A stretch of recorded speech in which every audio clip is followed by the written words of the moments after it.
Addison, please come up here. Addison. Mr. Eggert, will you help me again? Addison. Woo! Could we give this girl a big...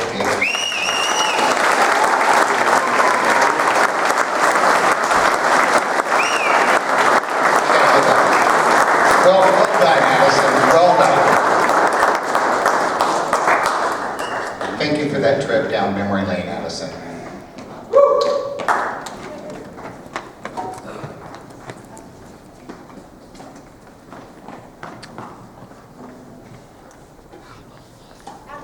Video. We're going to ask a few more people to step up and talk about Coach Eggert, Mr. Eggert, as a friend as well as a teacher. And first I'd like to introduce Sean Dotson. And Sean and the high schools go back a long way because I actually coached that guy in soccer a long time ago, and he's about that big. So that was pretty fun. And then he actually graduated with our son Eric in 1991, wasn't that right? Sean had Dawn as a math teacher at the junior high from 85 to 1988. He taught at Cheney Middle School in 1995, then moved on to work as a high school English teacher, a middle school assistant principal, and high school assistant principal before I turned to Cheney Public Schools in 2007 as principal at Sunset Elementary. He has 4 children, one of whom was in Dawn's class and another is a current 8th grader at CMS. Sean is currently the Associate Superintendent of Cheney Public Schools, and we are very proud of him and his career. Sean.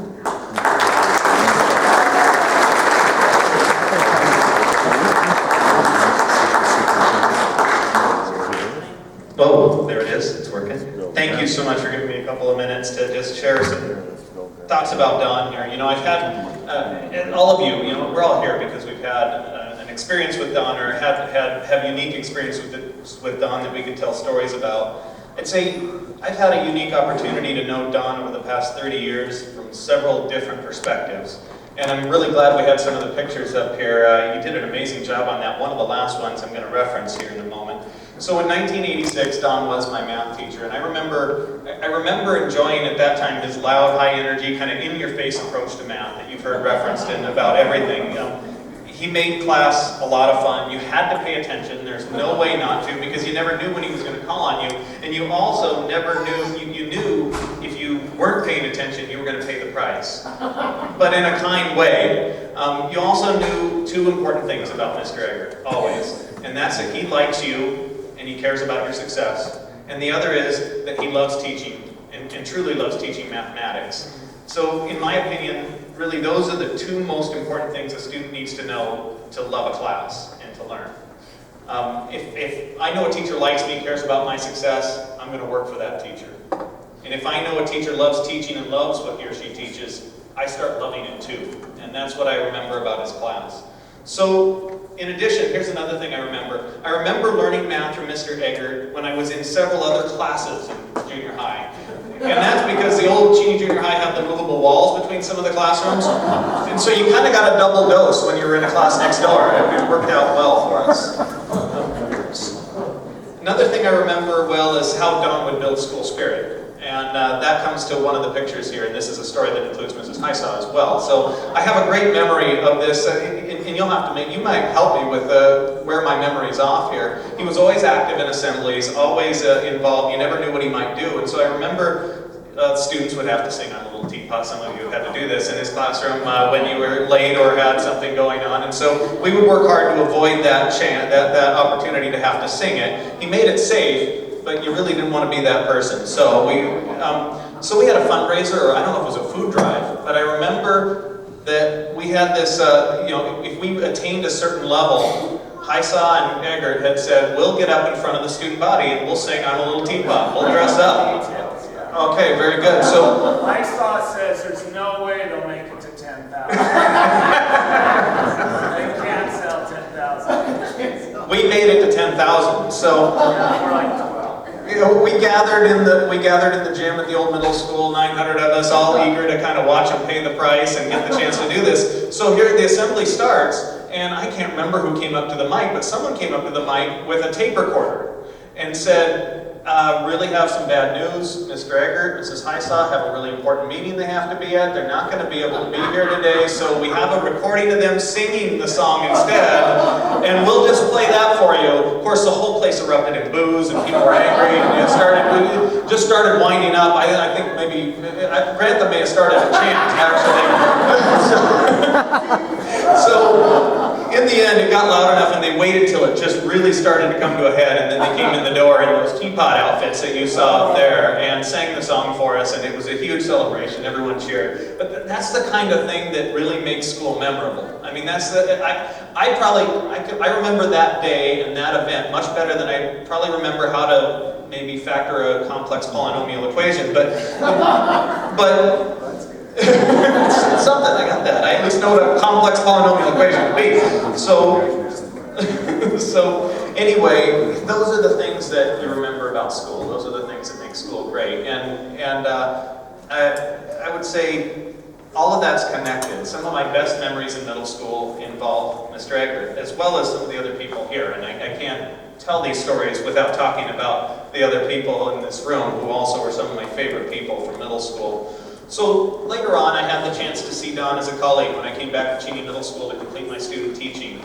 And I'll tell you, I became a teacher, I think in large part because I wanted to make the type of difference in the lives of kids that teachers like Don had made in my life.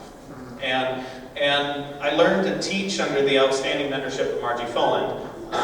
And I modeled my teaching style in many ways after teachers like Margie and Don who put so much energy into their work and tried to really make the kids know every day how much they love them.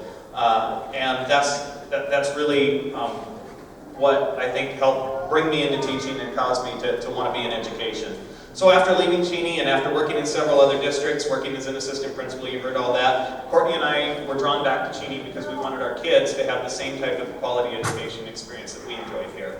And to our delight, our son Colton actually had the chance to be in Don's class and in several of our other favorite teachers' classes here.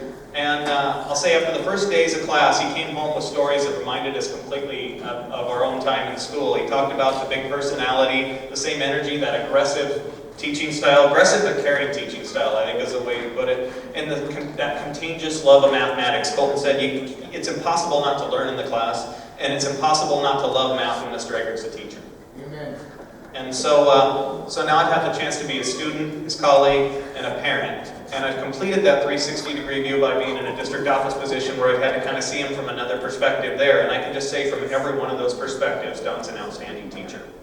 And I'm here tonight because I know that as teachers, you know, we work hard every day to make a difference in the lives of kids. And we don't often get to see the fruit of our labor. The kids go on, they move to the next grade level, they graduate, they go out and they pursue their dreams, and we hope to maybe, luckily now today with Facebook, we get to kind of connect with them sometimes. And I'll tell you how much it means to me now when a student comes back to me and tells me, hey, you made a difference and this helped me in my life. And so to have the chance to do that with you and I tell you, with a few other faces that I see in here that I'm glad are here because this story relates to all of you. You know, you give 100% of yourself to work as a teacher, and it takes everything you've got, and those people who do that make a big difference in lives. So thank you very much.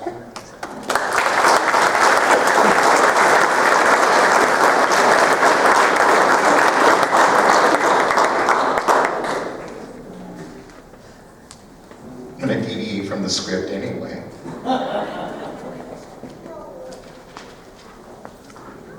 Oh, okay, but before I do that, first of all, Mr. Dodson, I'm curious as to that other class that you heard as well. Certainly you're not referring to me. Hey, I want to recognize a couple of people here, and the first person I want to recognize, my very first day of teaching. Don wasn't here. We were in Cheney Junior High, and I was against the wall in the gym, and there's 900 kids, 7th graders, 8th graders, and 9th graders. And I'm against the wall with some other teachers, and I'm talking. And this man came up to the microphone, and it was loud in there, and a lot of people were talking. And he said, by golly, listen up. I stood at attention. You could hear a pin drop. It was amazing. I was in awe. And I'm still in awe. Mr. Charlie Reed, will you stand up, Charlie? Don and Charlie go back a long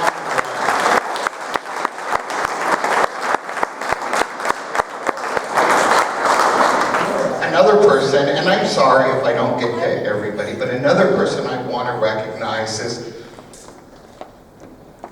Don, Bill Grantham, Don Eggert, Bill Grantham, and Connie McBride were the heart of the Falcon Corps of Cheney Middle School. And I'm gonna get, Mrs. McBride was an integral part of that group. And she was our language arts person, and she too is retiring this year. And I did the math. I'll tell a math story later. I did the math, and I think, if I'm correct, it was about 123 years of teaching experience between the three of us. Mrs. McBride, thank you for the memories, thank you for the work, thank you for the fun. The Falcon Corps is Don Eggert, Bill Grantham, and Connie McBride. Connie McBride, would you stand up?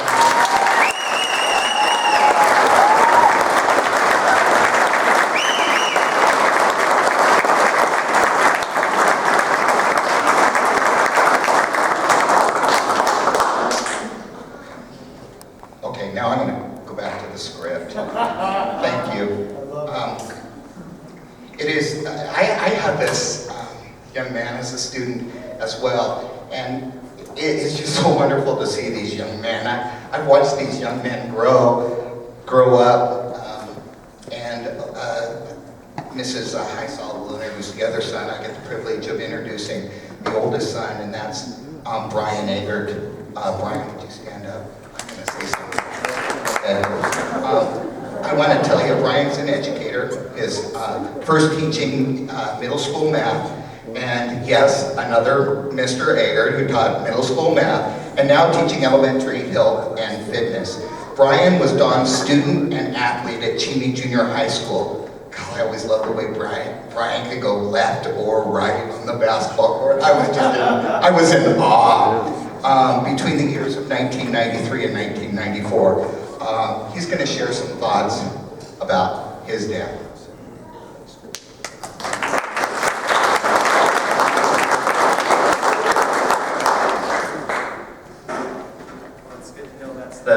It's good to know that's the closest I've ever come to giving Bill Grantham a kiss right there. So, again, just like so many of you have seen, I had Connie McBride too, I had Charlie Reed, I had Joan Heisa, I had Bill Grantham. I had so many of you in here. I had Jay Martin. Where's Jay at?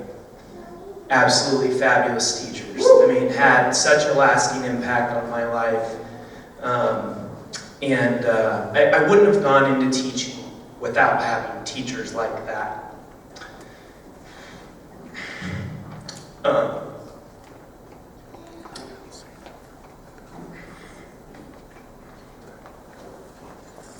When it comes to my dad, his passion for life was such a blessing. I'm sorry.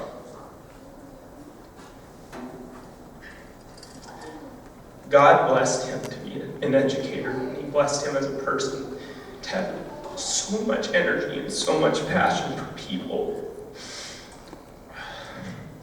And me going into education, I always thought going in, you know, how am I going to be that? And I can remember a conversation I had with another fantastic teacher who was my mentor teacher at Betts Elementary, Susan Chamberlain. And she said, just allow him to continue to inspire you, and you're going to be a great one too. And those words really stuck with me, and it has every day. It has every day. He's been somebody who I wanted to emulate, somebody who I wanted to have the same impact on kids.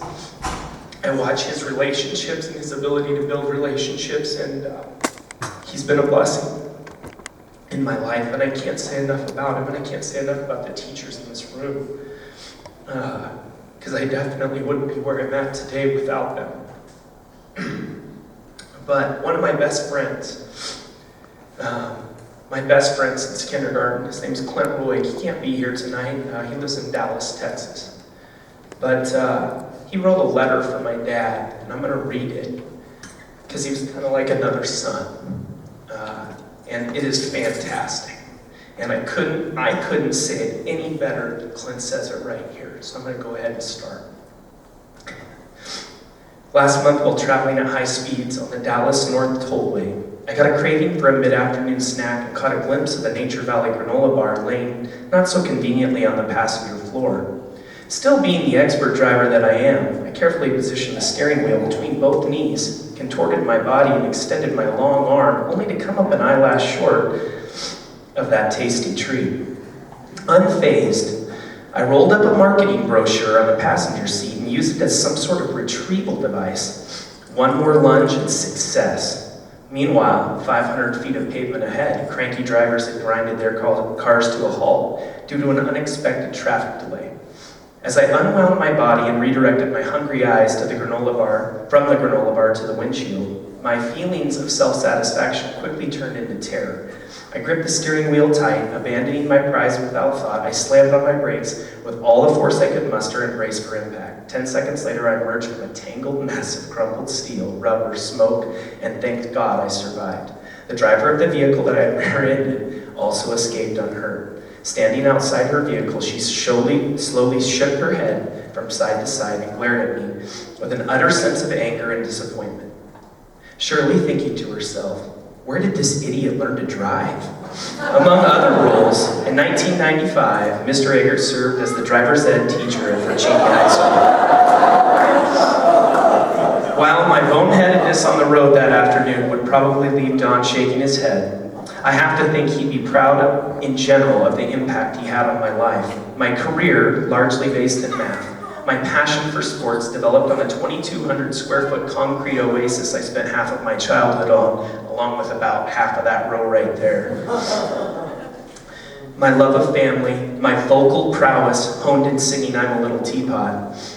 I'm sure a common theme you'll encounter when recounting Mr. Eggert's career and life is passion personified. Admittedly, I spent more time with Don than most students. As a childhood neighbor and best friend of his oldest son, I witnessed firsthand his passion, both in and out of the classroom. Among others, his passion as a father and now a grandfather, his passion as a servant of God, his passion as a husband, his passion as a son and a brother, his passion as a friend, his passion as a mentor, his passion as a coach, as a fan, as a kickball pitcher and a jet skier. You get the idea. Passion is definitely a trait I've come to appreciate as I've grown older and the memories of childhood dim. When you boil it down, doesn't happiness and fulfillment in life really come from finding and living your passion and having an impact on others? If measured by those two attributes, I can't think of anyone more successful than Mr. Eggert. Think about any conversation you've ever had with Don. Completely engaging, those intense, focused eyes, the energetic tone in his voice, amplified by the use of his hands and body language. Don could get you excited about colonial textile manufacturing if you wanted to. More importantly, he could get kids excited to learn. His passion, in my opinion, made Mr. Eggert such a great teacher, and it's no secret that he was a favorite of most kids coming through Cheney Middle School, and I'm guessing that it wasn't out of sheer respect for his algebraic expertise. Nope, it was his energy. His sometimes unbridled emotion, whether manifested as a big smile, a hot temper, or a puddle of expectorant that really let kids know how much he cared. He loved to teach and loved his students. He never directly said it, he never needed to. Mr. Eggert will be sorely missed, and I consider myself lucky to have called him a teacher, coach, and friend. Fortunately, there's an up-and-coming Mr. Eggert in Walla Walla that might be even more of a student favorite than his predecessor, from Clint Roig. His favorite memory of Mr. Eggert, and this is one of my favorites as well, involves another great friend of mine. At halftime of a basketball game at Reardon, I I think, and he's correct. It was a heated basketball game. It was a very tight game. We were both two undefeated teams, and my friend Paul Molisani complained that his opponent was grabbing his jersey, and they were inhibiting his ability to move through the key. In a quick, spontaneous lesson of toughness, Coach Eger urged Paul to grab his polyester polo by the pocket so that he could teach him the proper technique to shed the offending player. Paul complied, and Coach performed a Miyagi-esque wax-off maneuver. Paul's hands, still clenched, broke free from Coach. However, a large chunk of Coach's shirt remained in Paul's fist, leaving Coach's bare chest exposed.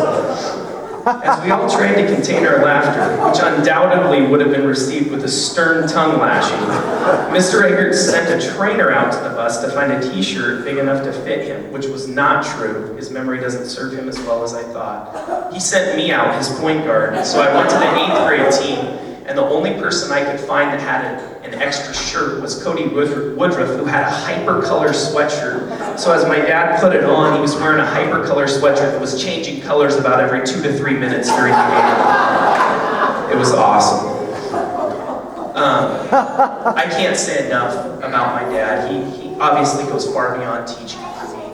He's been such a wonderful father. He's been such a wonderful mentor in the role that I'm in now, and I just love him dearly.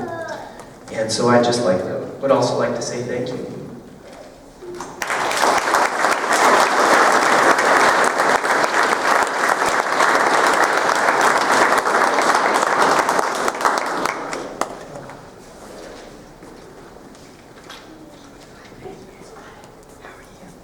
Thanks, Bryan. Before we introduce Bran, I have a quick little story because Bran can work right in the classroom. But Charlie Reed and I also worked with Don in the gym. And so those guys right here will remember this story because sometimes on accelerated schedule, you might have 20 to 30 minutes in PE. And it was Coach Egert's day to do the instruction. So we all dressed down, sat down by the volleyball court, so he explained who's going to go on which court, what rules are going to follow, and he went on and on and on and on, and Charlie and I are looking at each other, we're looking at the watch, the kids are looking at us, he's just going on and on, and finally we said, sorry coach, kids, class is over, go change your clothes, the bell's going to ring. They never played it, they never even got the volleyball out, because this guy loves to have it precise and directions. Do you remember that, Coach Eger? Yeah, okay, I think we, okay, he remembers that, yeah, that was amazing. They still loved him though, but Charlie and I had a good laugh out of it. I'd like to introduce Brandon here in a minute, but also to tell you that, of course, these young kids feel that I'm still 21, because I always told the kids I'd always be 21, but my sons actually babysat these two guys. And so there was a letter to Don from both Eric and Thane, but Thane had said tonight when they're around the dinner table, he's going to have his 4 children sing the Teapot song, because he said, I sang it many, many times in your class. Okay, Brandon, right here, is a computer technology consultant in Billings, Montana. Brandon was Don's student and athlete at Cheney Middle School between the years of 1995 and 1996. And now he wants to share his thoughts about his dad and possibly another letter. I don't know if you heard from Sean that he would like to share with. You might remember Sean Flicky, those of you, 90 kids, yes. Okay, Brandon.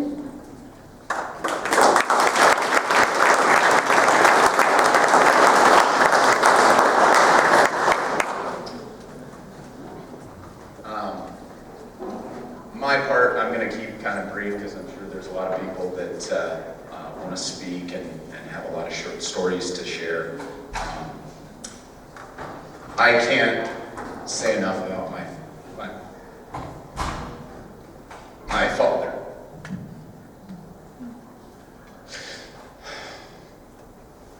Being undoubtedly the person in this room that's the most like him, I share a lot of his great traits, but not nearly the right ones. There's things about him that make him a great teacher. His passion, his excitement, and I have a lot of that in me. But it's that patience and that caring, that side of him that allows him to deal with 12, 13, 14-year-olds that not many people can do. And all the teachers in here that have taught at the middle school level know exactly what I'm talking about. It's a special person that it takes to deal with that age group. And I just respect the hell out of it. I had the pleasure of having my dad as a teacher. I had the pleasure of having him as a coach. There was a lot of intense moments. If you think he's tough, try being his son sometime. Especially the one that doesn't like to follow rules all the time. I really can't say enough about him, and I probably can't say it as well as the letter I want to read from a gentleman named Sean Flicky. And if anybody knows Sean, has the pleasure of knowing him, they'll know how talented and intelligent of an individual he is. He's definitely one of the people I most respect that I've ever spent time with, and I spent a lot of time with Sean when I was very young. Learned a lot from him. Really respected his focus on athletics and education and the passion in which he did that. So I'd like to read a letter here, and I think it really says a lot about my dad. And anybody that knows Sean will know that there's going to be some one-liners in here that are pretty good. So, dear Mr. Eggert, aka the Don, I cannot say that I have known you longer than any of your students, or that I have known you best. What I can say is that I am on a short list of students who had you for 3 levels of math, played 2 sports for you, and babysat the boys. I am sure there are others, but I have not met them. They're probably in some kind of residential care facility somewhere. What I want to communicate to you on this, your graceful exit from the most noble profession, is thank you. With all the gratitude and appreciation one hobo can muster, I want you to know that you made a difference in my life. I know this because, by some miracle, I have been spared the aforementioned residential facility. I also know this because I have now stepped into the same world of middle-level education where our paths first crossed. And I'm reminded daily of what a heart-wrenching, chaotic, and confusing time that is to try and learn to be a human being, let alone a student. I see the daily battles, the epic struggle of early adolescence, and I am reacquainted with my own suffering of that time, now more than 25 years ago. I was lost. I was scared. I felt unloved and unlovable a great portion of the time. I did what most of us do. I protected myself the best way I knew how.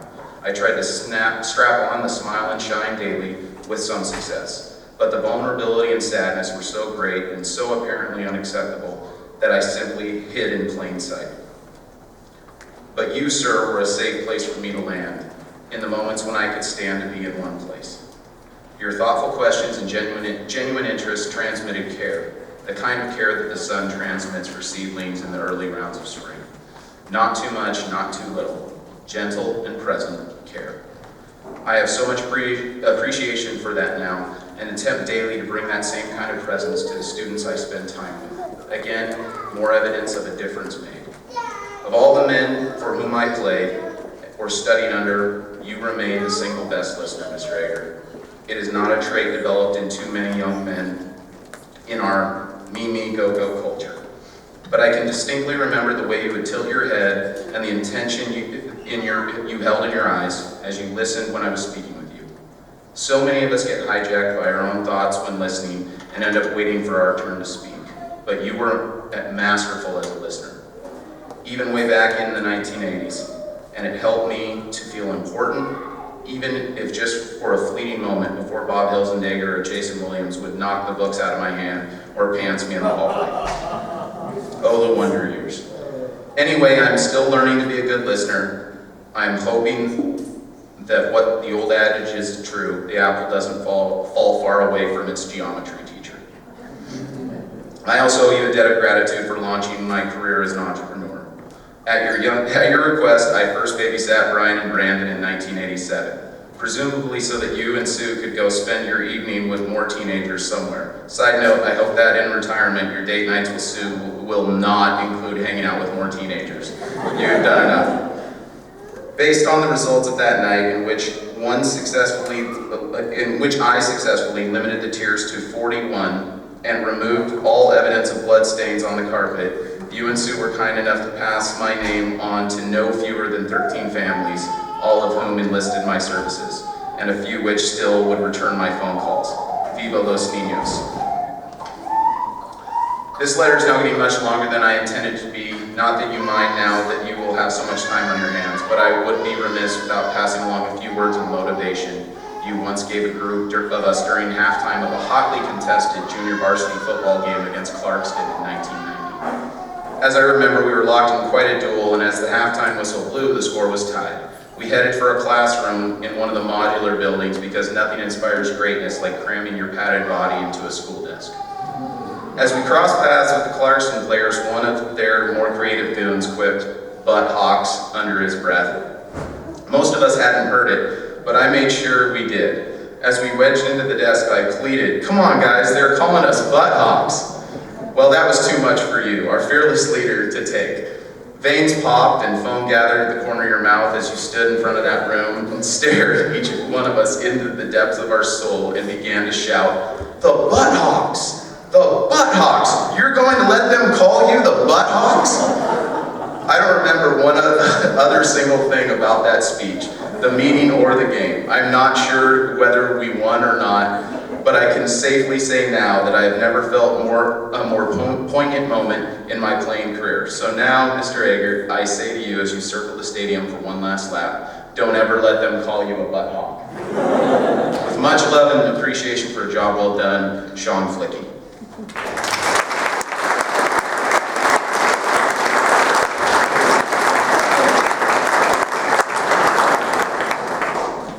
I remember Sean singing, and he was mad at me.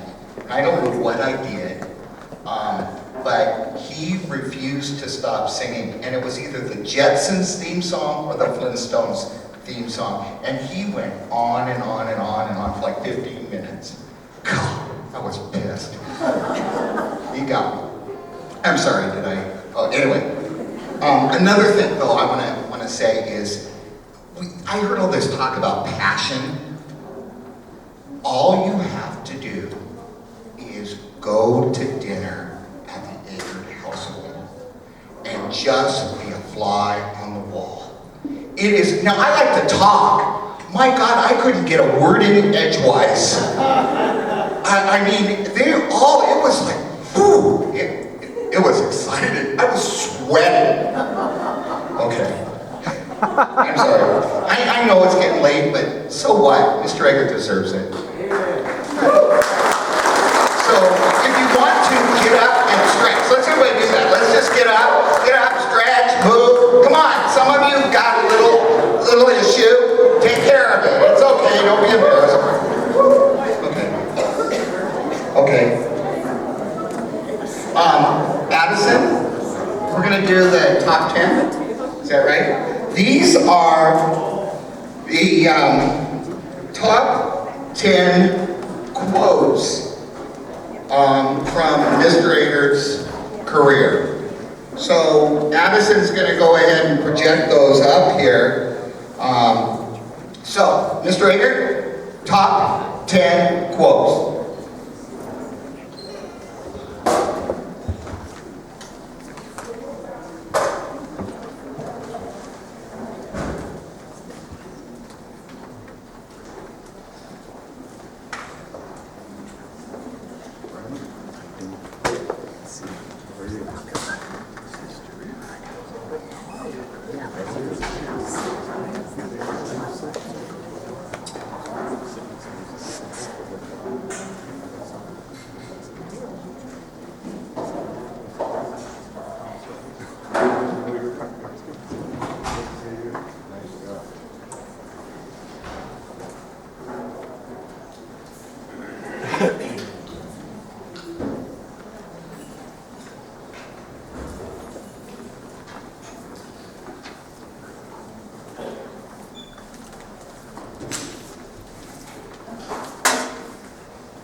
can read them if you want me to, Addison. I have them.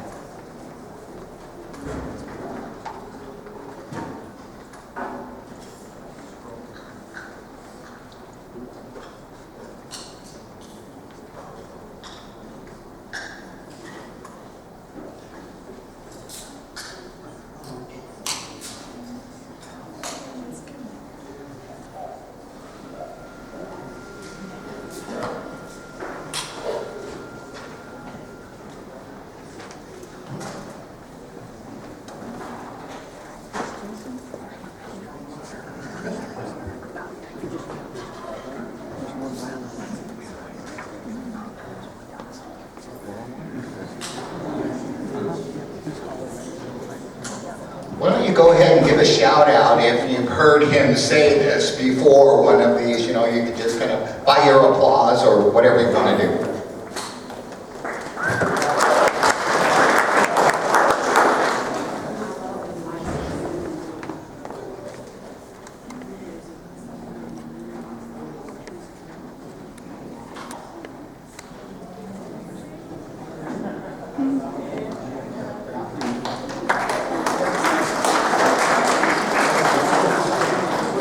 Yeah. That'll be 10 push-ups, drop down and give me 10. How many had to do push-ups? Let's hear it. Okay. Oh, I see a couple of ladies. Thank you. Yeah, you're right.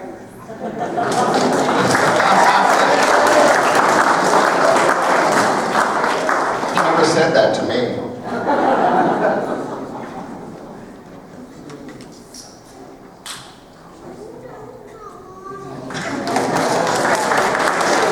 He said that to me.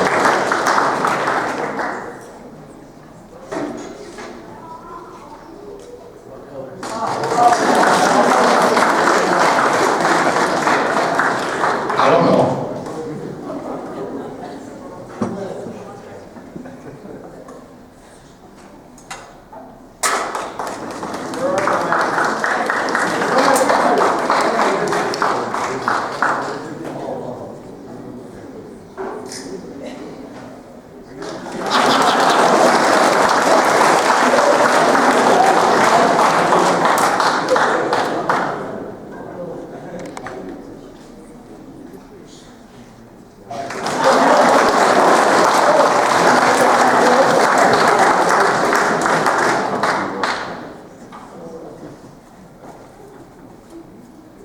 Raise your hand.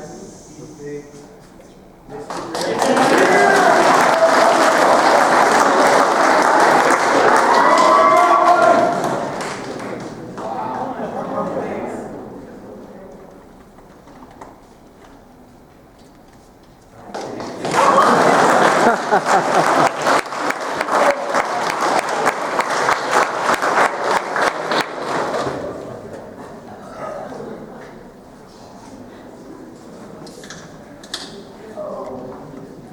Still my favorite is I'll be brief. I'll be brief. I'll be brief.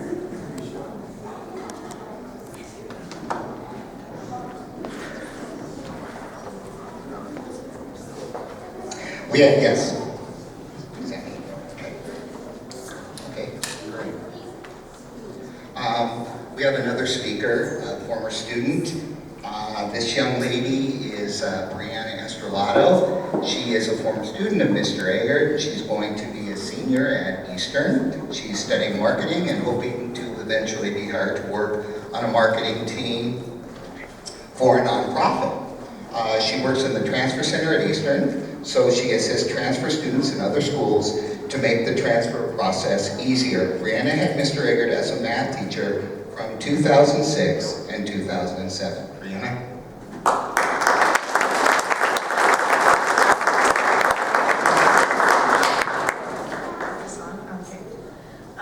So like he said, I had Eggert for my 7th grade year, and it's hard to kind of match what everybody else has said and then continue to say more. I think something that I can say is that pretty much everything that they've said is completely true and has continued to be true even though I had him much later. the other ones. So, sorry, I don't know if that's offensive. But, sorry.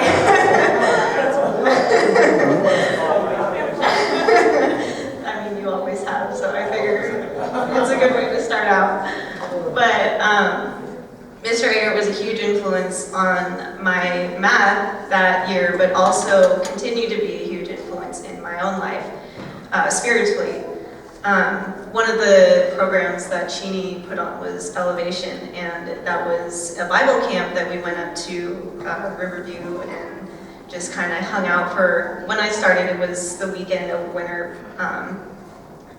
like, I think it's Martin Luther King weekend or something, but that was where I accepted Jesus into my heart, and that was where I really kind of got to see Mr. Eggert in a different light. And he was the same passionate, really in your face, like you need to understand this kind of speaker, but it was a different subject and something that was really new to me. You know, math has been in our lives since we, you know, can learn or talk or, you know, see things. And so this was really new. It was something that I had never heard before, and hearing him speak in such a way that was like, can't you understand that this is what you need? Jesus is what you need. And I had never heard anybody talk about it that way. And to hear someone with such passion speak about this new thing that I was coming to learn and that I was so on fire about at the time was just so enlightening. It was just something that I hadn't seen before. I hadn't seen someone who looked at life in such a positive way and was so on fire for everything that you were doing and not just in his life, but in your life as well. And so I remember sitting on the floor. I'm not sure why we were on the floor, we usually had chairs, but and we were always in two groups, and I just remember him walking up and down the aisle and like looking at us and being like, don't you get it? Like, do you guys see how awesome this is? And it not only affected, I know that it not only affected my life, but it affected my brother as well. My younger brother came to Elevation a couple years later, and that was when he really was hit hard about Jesus and wanting to accept him into his heart. And so Mr. Eggert has had an impact not only in my life, but the rest of my family's and my friends as well. Even if you didn't have Mr. Eggert as a teacher, he knew you and always there, always grabbing you in the hallways and like, how's it going? Do you have a boyfriend yet? You better not, because I'll kick him, you know, and this kind of thing. And I still, even when I see him now at, you know, weddings, which is kind of weird, because my friends we're all at that age now that people are getting married, but that was something that I really enjoyed, and I love being able to go back to teachers and having them recognize me, and that was never a question with Mr. Eggert. You know, it was always like, oh, Mr. Eggert's going to be there, I have to go say hi, you know, and everybody felt that way. So it was definitely, or he has definitely been such a huge impact, and I mean, I had him in 2007, so I am good at math, I promise. It was 8 years ago, and he's still a huge presence in my life, and I'm so honored to get to speak about you and the impact that you've had on so many people, including myself. But I guess the biggest thing you can really say about him is the fact that he is an all-around person, becomes an all-around presence in your life, not just a teacher that you kind of avoid at the store, but someone that you look forward to seeing at social events and getting to talk about where your friends are now and where you are now. And I actually do have a boyfriend now, and you know, so things like that. Oh, thank you. But I'm excited because my sister has gotten to know him, so he got the whole